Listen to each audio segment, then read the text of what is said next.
David, grâce à vos explications, on commence à mieux comprendre ce que représente la pathologie aortique. Euh, mais on a évoqué le début du diagnostic de l'aorte. Mais vous, chirurgien, qu'allez-vous faire avec ce diagnostic? Et quand vous aurez ce diagnostic, comment allez-vous réagir?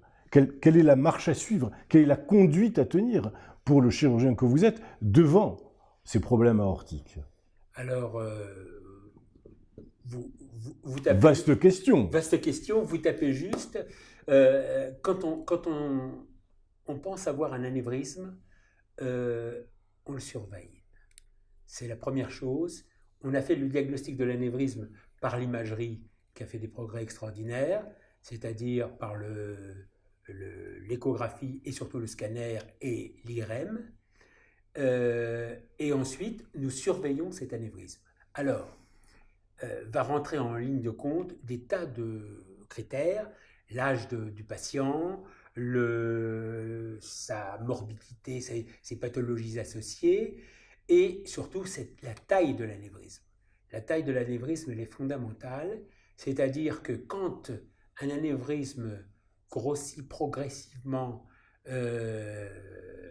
on le surveille avec une attention constamment renouvelée, et lorsqu'il atteint un certain seuil critique que nous évaluons actuellement à 5 cm de diamètre, là, nous posons une indication opératoire, car il y a vraiment danger, car il y a des lois physiques qui expriment que plus un ballon de baudruche se gonfle, et plus il risque d'éclater. Donc, dans ces cas-là, à 5 cm, ça devient, avec un petit delta suivant les critères que je vous ai signalés, 5 cm, ça devient la zone de l'indication opératoire. Donc, vous avez posé le diagnostic, aidé en cela par vos confrères, et maintenant, vous avez ce diagnostic, qu'allez-vous faire?